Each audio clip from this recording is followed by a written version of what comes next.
So ನೀವು ಮೊದಲೇ ಬಾರಿ ನಮ್ಮ ಚಾನಲ್ನ ನೋಡ್ತಾ ಇದ್ದರೆ ಹಾಯ್, ನಾನು ರೂಪಾ. ಹಾಗೂ ನೀವು ನೋಡ್ತಾ ಇದ್ದೀರಾ ನಮ್ಮ ಕನ್ನಡ ಚಾನಲ್ ಆದ ಸ್ಮಯ ಕಲಿಕೆ. ನೀವಿನ್ನೂ ನಮ್ಮ ಚಾನಲ್ಗೆ ಸಬ್ಸ್ಕ್ರೈಬ್ ಆಗಿಲ್ಲ ಅಂದರೆ ಈ ಕೂಡಲೇ ಸಬ್ಸ್ಕ್ರೈಬ್ ಮಾಡ್ಕೊಳ್ಳಿ. ಹಾಗೆ ಪಕ್ಕದಲ್ಲಿ ಕಾಣುವ ಬೆಲ್ಲೈಕನ್ನ ಪ್ರೆಸ್ ಮಾಡಿ ಆಲ್ ಅಂತ ಟ್ಯಾಪ್ ಮಾಡೋದನ್ನು ಮರಿಬೇಡಿ. ಹಿಂದಿನ ವಿಡಿಯೋದಲ್ಲಿ ಅಕ್ಷಯ ತೃತೀಯ ಯಾವಾಗ ಪ್ರಾರಂಭ ಆಗುತ್ತೆ, ಯಾವಾಗ ಮುಕ್ತಾಯ ಆಗುತ್ತೆ, ಹಾಗೆ ಹೇಗೆ ಆಚರಣೆ ಮಾಡಬೇಕು ಅಂತ ಹಿಂದಿನ ವಿಡಿಯೋದಲ್ಲಿ ತಿಳ್ಕೊಂಡ್ರಿ. ಇವತ್ತಿನ ವಿಡಿಯೋದಲ್ಲಿ ಅಕ್ಷಯ ತೃತೀಯ ದಿನ ಬರೀ ಚಿನ್ನ, ಬೆಳ್ಳಿ, ಆಭರಣಗಳನ್ನೇ ಖರೀದಿ ಮಾಡಬೇಕಾ, ಇದನ್ನು ಬಿಟ್ಟು ಇನ್ನು ಯಾವೆಲ್ಲ ವಸ್ತುಗಳನ್ನು ನಾವು ಖರೀದಿ ಮಾಡ್ಬೋದು ಅಂತ ಇವತ್ತಿನ ವಿಡಿಯೋದಲ್ಲಿ ತಿಳ್ಕೊಳ್ಳೋಣ. ಈ ದಿನ ಚಿನ್ನ ಬೆಳ್ಳಿನೇ ತರಬೇಕು, ಲಕ್ಷ್ಮಿಯ ಸ್ವರೂಪ ಮನೆಯಲ್ಲಿ ಚಿನ್ನ ಸೇರುತ್ತೆ ಅನ್ನೋದು ನಮ್ಮೆಲ್ಲರ ನಂಬಿಕೆ. ಇದು ನಿಜ ಕೂಡ. ಆದರೆ ಎಲ್ರಿಗೂ ಕೂಡ ಚಿನ್ನ ತಗೊಳ್ಳೋದಕ್ಕೆ ಆಗೋದಿಲ್ಲ. ಅದಕ್ಕೋಸ್ಕರ ಇವತ್ತಿನ ವಿಡಿಯೋದಲ್ಲಿ ನಾನು ಹೇಳುವಂಥ ಚಿನ್ನಕ್ಕಿಂತ ಅತಿ ಅಮೂಲ್ಯವಾದ ವಸ್ತುಗಳನ್ನು ಮನೆಗೆ ತರೋದು ಕೂಡ, ಅದರಲ್ಲೂ ಕೂಡ ಆ ಮಹಾಲಕ್ಷ್ಮಿ ತಾನಾಗೆ ನಮ್ಮ ಮನೆಗೆ ಬರ್ತಾರೆ. ನಿಮಗೆ ಶಕ್ತಿಗೆ ಅನುಸಾರ ಯಾವ ವಸ್ತುಗಳನ್ನು ತಂದರೂ ಕೂಡ ಒಳ್ಳೆಯದೇನೆ. ಅದು ಯಾವ ವಸ್ತುಗಳು? ಬನ್ನಿ ಇವಾಗ ಆ ವಸ್ತುಗಳು ಯಾವುದು ಅಂತ ಇವತ್ತಿನ ವಿಡಿಯೋದಲ್ಲಿ ಸಂಪೂರ್ಣವಾಗಿ ತಿಳ್ಕೊಳ್ಳೋಣ. ಏಪ್ರಿಲ್ 29ನೇ ತಾರೀಕು ಸಂಜೆ 5:30 ತೃತೀಯ ತಿಥಿ ಪ್ರಾರಂಭ ಆಗುತ್ತೆ. ಏಪ್ರಿಲ್ 30ನೇ ತಾರೀಕು ಬುಧವಾರ ಮಧ್ಯಾಹ್ನ 2:10 ಮುಕ್ತಾಯ ಆಗುತ್ತೆ. ಇದಕ್ಕೋಸ್ಕರನೇ 30ನೇ ತಾರೀಕು ಅಕ್ಷಯ ತೃತೀಯನ ಆಚರಣೆ ಮಾಡ್ತೀವಿ. ಈ ದಿನ ವಿಶೇಷವಾಗಿ ಮನೆಯಲ್ಲಿ ಲಕ್ಷ್ಮೀ ನಾರಾಯಣರನ್ನು ಆರಾಧನೆ ಮಾಡಬೇಕು.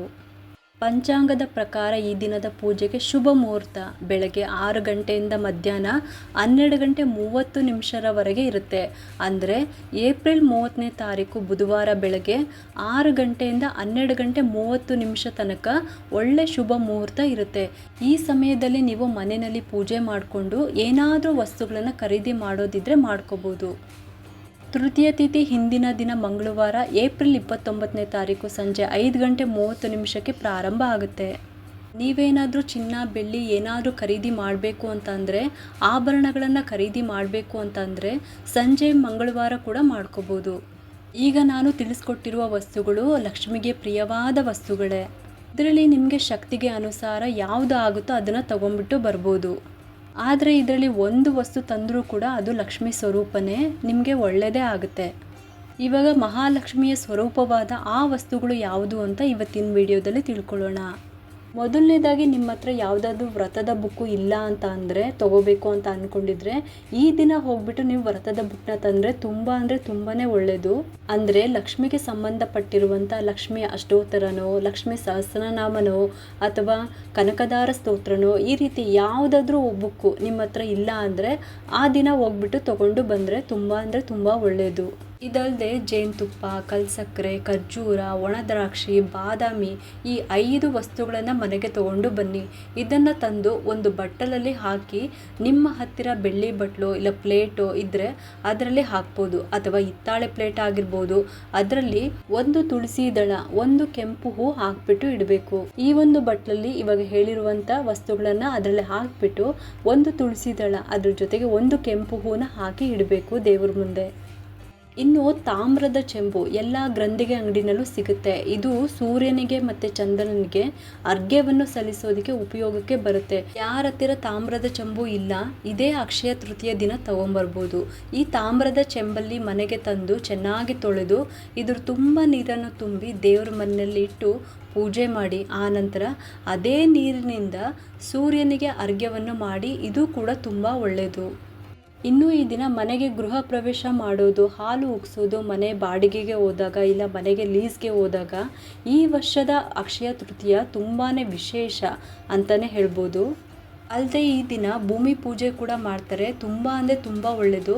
ಮನೆ ಕಟ್ಟುವಾಗ ಎಲ್ಲೂ ಕೂಡ ಅರ್ಧಕ್ಕೆ ನಿಲ್ಲದೆ ಇರೋ ಥರ ಹೂ ಎತ್ತೋ ರೀತಿಲಿ ಆ ಮನೆನ ಆ ತಾಯಿ ಸಂಪೂರ್ಣ ಮಾಡಿ ಕೊಡ್ತಾರೆ. ಒಳ್ಳೆಯ ಶುಭ ನಕ್ಷತ್ರ, ಶುಭ ಯೋಗ ಕೂಡಿರೋದ್ರಿಂದ ಆ ದಿನ ನಾವು ಮನೆಗೆ ಏನೇ ತಂದರೂ ಅದರ ಮುಖಾಂತರ ಮಹಾಲಕ್ಷ್ಮಿ ನಮ್ಮ ಮನೆಗೆ ಬರ್ತಾರೆ. ಇನ್ನು ಲವಂಗ, ಏಲಕ್ಕಿ ಇದನ್ನು ಕೂಡ ತಗೊಂಡು ಬರ್ಬೋದು. ಇದನ್ನೆಲ್ಲ ಒಂದು ಕಪ್ನಲ್ಲಿ ಹಾಕಿ ಪೂಜೆ ಮಾಡಿ, ಆ ನಂತರ ಒಂದು ಕೆಂಪು ಬಟ್ಟೆನಲ್ಲಿ 6 ಲವಂಗ, 6 ಏಲಕ್ಕಿ, 6 ಬಾದಾಮಿ ಇದನ್ನು ಇಷ್ಟನ್ನು ಮಾತ್ರ ತೆಗೆದು ಕೆಂಪು ಬಟ್ಟೆನಲ್ಲಿ ಕಟ್ಟಿಟ್ಬಿಟ್ಟು ಆ ನಂತರ ಕ್ಯಾಶ್ ಬಾಕ್ಸ್ನಲ್ಲಿ ಎತ್ತಿಡಿ. ಇನ್ನು ಉಳಿದಿರೋದನ್ನ ಮನೆಯವರೆಲ್ಲ ಪ್ರಸಾದವಾಗಿ ತಿನ್ನಬೇಕು. ಈ ರೀತಿ ನೀವು ಲವಂಗ, ಏಲಕ್ಕಿ ಕಾಯಿ, ಬಾದಾಮಿನ ಇಡೋದ್ರಿಂದ ಅದು ಲಕ್ಷ್ಮಿಯ ಸ್ವರೂಪ, ಧನವೃದ್ಧಿ ಆಗುತ್ತೆ. ಇನ್ನು ಏನೂ ತೊಗೊಳೋಂಗೆ ಏನೂ ಇಲ್ಲ, ನಮಗೆ ಆ ದೇವರು ನಮಗೆ ಎಲ್ಲನೂ ಕೊಟ್ಟಿದ್ದಾನೆ ಅಂತ ಅನ್ನೋರು ಇಲ್ಲದೇ ಇರೋರಿಗೆ ನಿಮ್ಮ ಕೈಯಲ್ಲಿ ಆದಷ್ಟು ಸಹಾಯನ ಮಾಡಿ. ಆ ದಿನ ಪ್ರಾಣಿ ಪಕ್ಷಿಗಳಿಗೆ ತಿನ್ನೋದಕ್ಕೆ ಏನಾದರೂ ಕೊಡಿ. ಹಸುಗಳಿಗೆ ಬಾಳೆಹಣ್ಣು, ಚಪಾತಿ ಇಂಥದ್ದನ್ನು ಕೊಡಿ. ಇನ್ನು ದೇವಸ್ಥಾನಕ್ಕೆ ಹೋದಾಗ ಅಲ್ಲಿರುವ ಅರ್ಚಕರಿಗೆ ನಿಮ್ಮ ಕೈಲಾದ ದಕ್ಷಿಣೆಯನ್ನು ಕೊಟ್ಟು ಆಶೀರ್ವಾದ ತಗೊಳ್ಳಿ. ಹಾಗೆ ದೇವಸ್ಥಾನದಿಂದ ಹೊರಗೆ ಬರ್ತಾ ಅಲ್ಲಿ ಕೂತಿರುವ ಭಿಕ್ಷಕರಿಗೆ ನಿಮಗೆ ಕೈಲಾದಂಥ ಏನಾದರೂ ಸಹಾಯ ಮಾಡಿ. ಅವ್ರಿಗೆ ಊಟ ಕೊಡೋದು, ಇಲ್ಲ ಬಟ್ಟೆ ಕೊಡೋದು, ಇಲ್ಲ ಹೊತ್ಕೊಳ್ಳೋದಕ್ಕೆ ಕಂಬಳಿ ಕೊಡೋದು, ಏನಾದರೂ ಸರಿ, ಅವ್ರಿಗೆ ಅವಶ್ಯಕತೆ ಇರೋದನ್ನು ಏನಾದರೂ ಆ ದಿನ ದಾನ ಧರ್ಮ ಮಾಡೋದು ಕೂಡ ತುಂಬಾ ಒಳ್ಳೆಯದು. ಮನೆಗೆ ತಗೊಂಡು ಬರಬೇಕು, ಇದರಿಂದನೇ ಲಕ್ಷ್ಮಿ ಬರ್ತಾರೆ ಅಂತ ಏನೂ ಇಲ್ಲ. ಆ ದಿನ ನಾವು ಮಾಡುವಂಥ ಒಳ್ಳೆ ಕೆಲಸಗಳು ಕೂಡ ಪುಣ್ಯದ ರೂಪದಲ್ಲಿ ಅಕ್ಷಯ ತೃತೀಯ ದಿನ ನಮ್ಮ ಮನೆಗೆ ಬರ್ತಾರೆ. ಇನ್ನು ಈ ದಿನ ಯಾರಿಗಾದರೂ ದೇವರಿಗೆ ಸಂಬಂಧಪಟ್ಟಂಥ ಪುಸ್ತಕಗಳು ಯಾರಿಗಾದ್ರೂ ನಾವು ಇರೋ ಕಡೆ ಸಿಗ್ತಾನೆ ಇಲ್ಲ ಅಂತ ಅನ್ನೋರು ಕೂಡ ನೀವು ಆ ಬುಕ್ಗಳನ್ನು ತಂದು ದಾನ ಕೂಡ ಮಾಡ್ಬೋದು. ಇದರಿಂದ ಅವರು ಪ್ರತಿದಿನ ಇದನ್ನು ಓದಿ ಪೂಜೆ ಮಾಡೋದ್ರಿಂದ ಅವ್ರಿಗೂ ಫಲ ಸಿಗುತ್ತೆ ಮತ್ತು ನಿಮಗೂ ಕೂಡ ಫಲ ಸಿಗುತ್ತೆ. ಇನ್ನು ವಾಸ್ತುದೋಷಕ್ಕೆ ನಿವಾರಣೆ ಆಗೋ ರೀತಿಲಿ ಕೂಡ ಈ ವಸ್ತುಗಳನ್ನು ತರ್ಬೋದು. ನವಿಲ್ಗರಿ, ಕೊಳಲು, ಕಡಗೋಲು, ಆಮೆ ಮತ್ತು ಕಾಮಧೇನು. ಇದು ಯಾರೆಲ್ಲ ಮನೆಗೆ ಕಾಮಧೇನು ತರಬೇಕು ಅಂತ ಅಂದ್ಕೊಂಡಿದ್ದೀರೋ ತಗೊಂಡು ಬನ್ನಿ. ಬೆಳ್ಳಿ ಅಥವಾ ಪಂಚಲೋಹದ್ದು, ಕಂಚಿನದ್ದು, ಹಿತ್ತಾಳೆ ಈ ಥರದ್ದೆಲ್ಲ ತಗೊಂಡು ಬನ್ನಿ, ತುಂಬ ಒಳ್ಳೆಯದು. ಇನ್ನು 9 ಗುಲ್ಗಂಜಿ ಅಥವಾ 21 ಗುಲ್ಗಂಜಿ ನಿಮ್ಮ ಮನೆಗೆ ತಗೊಂಡು ಬನ್ನಿ. ಅದ್ರ ಜೊತೆಗೆ ಗಂಧದ ಚಕ್ಕೆ ಯಾರ ಮನೆಯಲ್ಲಿ ಇರೋದಿಲ್ವೋ ಇದನ್ನು ಕೂಡ ತಗೊಂಡು ಬರ್ಬೋದು. ಗ್ರಂಥಿಗೆ ಅಂಗಡಿನಲ್ಲಿ ಸಿಗುತ್ತೆ. ಮತ್ತು ನೀವು ಯಾವುದಾದ್ರೂ ತೀರ್ಥಕ್ಷೇತ್ರಕ್ಕೆ ಹೋದಾಗ ಅಲ್ಲಿ ಕೂಡ ಸಿಗುತ್ತೆ, ಅಲ್ಲೂ ಕೂಡ ತಗೊಂಡು ಬರ್ಬೋದು. ಆ ದಿನ ನೀವು ಅದನ್ನು ದೇವರ ಮನೆಯಲ್ಲಿ ಇಟ್ಟು ಪೂಜೆ ಮಾಡಿ ಅದನ್ನು ತಂದು ಒಂದು ಕೆಂಪು ಬಟ್ಟೆಯಲ್ಲಿ ಸುತ್ತಿ ನಿಮ್ಮ ಬೀರಿನಲ್ಲಿ ಇಟ್ಕೋಬೋದು. ಇನ್ನು ಬೆಳ್ಳಿಯ ವಸ್ತುಗಳು ನೀವು ತಗೋಬೇಕು ಅಂತ ಅಂದರೆ, ಅಥವಾ ರಾಶಿ ಹರಡು ಉಂಗುರಗಳು ತಗೋಬೇಕು ಅಂತ ಅಂದ್ಕೊಂಡಿದ್ರೆ, ಇಲ್ಲ ಕಾಲ್ಗೆಜ್ಜೆ, ಕಾಲುಂಗುರ ಇಂಥದ್ದೆಲ್ಲ ತಗೋಬೇಕು ಅಂತ ಅಂದರೆ ಖಂಡಿತವಾಗ್ಲೂ ಇದನ್ನು ತಗೊಳ್ಳಿ. ನೀವು ಅಂಗಡಿಯಿಂದ ತಂದ ಮೇಲೆ ಉಪ್ಪಿನ ನೀರಿನಲ್ಲಿ ಚೆನ್ನಾಗಿ ತೊಳೆದು ಆ ನಂತರ ದೇವರ ಮುಂದೆ ಇಡಬೇಕು. ಅರಿಶಿಣದ ಒಂದು ಬಟ್ಟೆ, ಅದ್ರ ಮೇಲೆ ಈ ಬೆಳ್ಳಿ ಅಥವಾ ಚಿನ್ನದ ವಸ್ತುಗಳನ್ನು ಇಡಬೇಕು. ಆಭರಣ ತಂದರೆ ಮಾತ್ರ ಈ ಕೆಲಸವನ್ನು ಮಾಡಬೇಕು. ಇನ್ನು ಮನೆಗೆ ಬೇಕಾಗಿರುವ ಪ್ರಾವಿಷನ್ ತಂದರೆ ಒಂದು ಚೂರು ಗೋಮೂತ್ರನ ಚಿಮುಕಿಸ್ಬಿಟ್ಟು ಆ ನಂತರ ದೇವ್ರ ಮುಂದೆ ಒಂದು ಮಣೆ ಮೇಲೆ ಇಡಬೇಕು.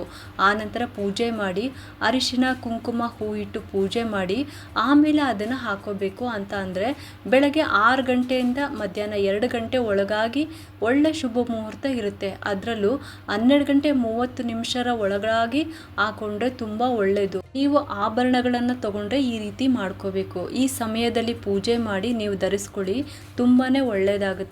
ಆ ದಿನನೇ ಹುಡುಕಿ ಶಾಪಿಂಗ್ ಮಾಡಬೇಕು ಅಂತಂದರೆ ತುಂಬ ಕಷ್ಟನೇ. ಮುಂಚಿತವಾಗಿ ಶಾಪಿಂಗ್ ಮಾಡಿ ದುಡ್ಡು ಕೊಟ್ಟು ಅದನ್ನು ಎತ್ತಿ ಇಟ್ಟು ಬರಬೇಕು. ಆ ಸಮಯದಲ್ಲಿ ಅಂದರೆ ಅಕ್ಷಯ ತೃತೀಯ ದಿನ ಹೋಗ್ಬಿಟ್ಟು ನೀವು ತಗೊಂಡು ಬಂದು ಮನೆಯಲ್ಲಿ ಪೂಜೆನ ಮಾಡ್ಕೋಬೋದು. ಈ ದಿನ ಈ ಸಮಯದಲ್ಲಿ ಹೋಗಿ ತಂದು ಪೂಜೆನ ಮಾಡಿ. ಇನ್ನು ಮನೆಗಳಿಗೆ ಗಿಡಗಳು ಬೇಕಿದ್ರೆ ತರಬೇಕು ಅಂತ ಅಂದ್ಕೊಂಡಿದ್ರೆ ಈ ದಿನ ತುಳಸಿ ಗಿಡ, ವೀಳ್ಯದೆಲೆ ಗಿಡ, ಮಲ್ಲಿಗೆ ಹೂವು, ದಾಸವಾಳ ಗಿಡಗಳು ತಗೊಂಡು ಬರ್ಬೋದು. ಇದೆಲ್ಲ ಲಕ್ಷ್ಮಿಗೆ ಸಂಬಂಧಪಟ್ಟಂಥ ಗಿಡಗಳೇ.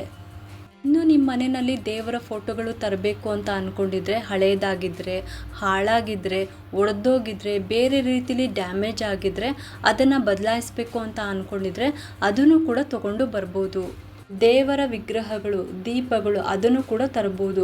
ನೀವು ಹಳೆಯ ವಸ್ತುನ ಹಾಕಿ ಬೇರೆ ತರ್ತೀರಾ ಅಂದರೆ ಸೋಮವಾರನೇ ಹೋಗಿ ಹಳೆಯ ವಸ್ತುಗಳನ್ನು ಹಾಕಿ ಯಾವುದನ್ನು ತಗೋಬೇಕು ಅಂತ ಅಂದ್ಕೊಂಡಿದ್ದೀರೋ ಅದನ್ನು ಸೆಲೆಕ್ಟ್ ಮಾಡಿ ಬಿಡಿ. ನಂತರ ಬುಧವಾರ ಮಧ್ಯಾಹ್ನ 2 ಗಂಟೆ ಒಳಗಾಗಿ ಈ ವಸ್ತುಗಳನ್ನು ಮನೆಗೆ ತರಬೇಕು. ಇದನ್ನು ಮನೆಗೆ ತಂದ ಮೇಲೆ ತೊಳೆದು ಬಿಟ್ಟು ದೇವರ ಮನೆಯಲ್ಲಿ ಇಟ್ಟು ಪೂಜೆ ಮಾಡಬೇಕು. ಇನ್ನು ಲಕ್ಷ್ಮಿಗೆ ಪ್ರಿಯವಾದ ವಸ್ತುಗಳು ಕವಡೆ, ಗೋಮತಿ ಚಕ್ರ, ತಾವರೆ ಬೀಜ, ಶ್ರೀಫಲ ಇದಂತೂ ಸಾಕಷ್ಟು ಮಹಾಲಕ್ಷ್ಮಿ ಅಂತಲೇ ಹೇಳ್ಬೋದು.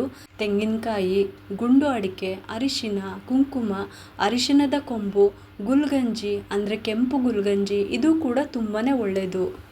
ಅಕ್ಷಯ ತೃತೀಯ ದಿನ ಈ ರೀತಿ ಮಾಡೋದ್ರಿಂದ ತುಂಬಾ ಒಳ್ಳೆಯದು. ನಿಮ್ಮ ಮನೆಯಲ್ಲಿ ಯಾವಾಗಲೂ ಕೂಡ ಹಣದ ಕೊರತೆ ಬರೋದೇ ಇಲ್ಲ. ಸಾಕಷ್ಟು ಜನ ವರಮಹಾಲಕ್ಷ್ಮಿ ಹಬ್ಬಕ್ಕೆ ಏನಾದರೂ ತಗೋಬೇಕು ಅಂತ ಪ್ಲ್ಯಾನಿಂಗ್ ಮಾಡ್ಕೊಂಡು ಇಟ್ಟಿರ್ತಾರೆ. ಮುಂಚಿತವಾಗಿ ಇದೇ ಅಕ್ಷಯ ತೃತೀಯ ದಿನ ತಗೋಬೋದು. ಹೊಸ ರೇಷ್ಮೆ ಸೀರೆನೋ ಇಲ್ಲ ಪೂಜೆಗೆ ಯಾವುದಾದ್ರೂ ಪೂಜಾ ಸಾಮಗ್ರಿಗಳನ್ನು ತಗೋಬೋದು. ಈ ದಿನ ಮನೆಗೆ ತರ್ಬೋದು. ಇನ್ನು ಮನೆಗೆ ಈ ದಿನ ಧಾನ್ಯಗಳನ್ನು ತರೋದು ಕೂಡ ತುಂಬಾ ಒಳ್ಳೆಯದು. ಅಂದರೆ ಮನೆಗೆ ನೀವೇನಾದರೂ ಪ್ರಾವಿಷನ್ ತರಬೇಕು ಅಂತ ಅಂದರೆ ಈ ದಿನ ತಗೊಂಡು ಬನ್ನಿ. ಉಪ್ಪು, ಎಣ್ಣೆ, ಇನ್ನು ಹೊಸ ಪರ್ಕೆ ಇದು ಕೂಡ ತೊಗೊಂಬರ್ಬೋದು. ಇಲ್ಲ ಇದೆಲ್ಲ ಏನು ತರೋದಕ್ಕೆ ಆಗಲ್ಲ ಅನ್ನೋರು ಒಂದು ಕಲ್ಲು ಉಪ್ಪಿನ ಪ್ಯಾಕೆಟ್ನ ತೊಗೊಂಡು ಬಂದು ಅದನ್ನು ದೇವರ ಮನೆಯಲ್ಲಿ ಇಟ್ಟು ಸ್ವಲ್ಪ ಅರಿಶಿನ, ಕುಂಕುಮ, ಹೂ ಇಟ್ಟು ಕೆಂಪು ಹೂನ ಇಡಬೇಕು. ನಂತರ ಇದಕ್ಕೆ ಪೂಜೆನ ಮಾಡಿ ಆಮೇಲೆ ಅಡುಗೆಗೆ ಈ ಉಪ್ಪನ್ನು ಉಪಯೋಗಿಸ್ಕೋಬೋದು. ಪೂರ್ತಿ ಪ್ರಾವಿಷನ್ ತರೋದಕ್ಕೆ ಆಗಲ್ಲ ಅಂದರೆ ತುಪ್ಪ, ಬೆಲ್ಲ, ಉಪ್ಪು, ಅರಿಶಿಣದ ಕೊಂಬು ಆದರೂ ಸರಿಯೇ ಮನೆಗೆ ತಗೊಂಡು ಬರ್ಬೋದು. ಬರೀ ಚಿನ್ನನೇ ಅಕ್ಷಯ ತೃತೀಯ ದಿನ ತಗೋಬೇಕು ಅಂತ ಏನೂ ಇಲ್ಲ. ಈ ಥರ ವಸ್ತುಗಳನ್ನು ಕೂಡ ಮನೆಗೆ ತಂದು ಪೂಜೆನ ಮಾಡ್ಕೋಬೋದು. ನೀವೆಲ್ಲರೂ ಕೂಡ ಈ ಅಕ್ಷಯ ತೃತೀಯ ದಿನ ನಾನು ಹೇಳಿರುವಂಥ ವಸ್ತುಗಳಲ್ಲಿ ಯಾವುದಾದ್ರೂ ಸರಿ, ಒಂದನ್ನು ವಸ್ತುಗಳಾದರೂ ಸರಿ ಅದನ್ನು ತೊಗೊಂಡು ಬಂದು ನೀವು ಪೂಜೆನ ಮಾಡಿಕೊಂಡ್ರೆ ತುಂಬಾ ಒಳ್ಳೆಯದಾಗುತ್ತೆ. ನಿಮಗೆ ಈ ಒಂದು ವಿಡಿಯೋ ಇಷ್ಟ ಆಗಿದೆ ಅಂತ ನಾನು ಭಾವಿಸ್ತಾ ಇದ್ದೀನಿ. ಮತ್ತು ಯಾಕೆ ತಡ, ಈ ವಿಡಿಯೋ ಇಷ್ಟ ಆಗಿದ್ರೆ ಒಂದು ಲೈಕ್ ಮಾಡಿ, ಶೇರ್ ಮಾಡಿ ಮತ್ತು ಸಬ್ಸ್ಕ್ರೈಬ್ ಮಾಡಲು ಮರಿಬೇಡಿ. ಏಕೆಂದರೆ ನೀವು ಮಾಡೋ ಒಂದು ಸಬ್ಸ್ಕ್ರೈಬಿಂದ ನಮ್ಮಂತಹ ಸಣ್ಣ ಸಣ್ಣ ಚಾನಲ್ಸ್ಗೆ ಒಂದು ಸಪೋರ್ಟ್ ಮಾಡ್ದಂಗೆ ಆಗುತ್ತೆ. ಮತ್ತೆ ಸಿಗ್ತೀನಿ ಮುಂದಿನ ಹೊಸ ವಿಡಿಯೋದೊಂದಿಗೆ ಅಂತ ಹೇಳುತ್ತಾ ಈ ವಿಡಿಯೋನ ಮುಗಿಸ್ತಾ ಇದ್ದೀನಿ. ಸರ್ವೇ ಜನ ಸುಖಿನೋ ಭವಂತು.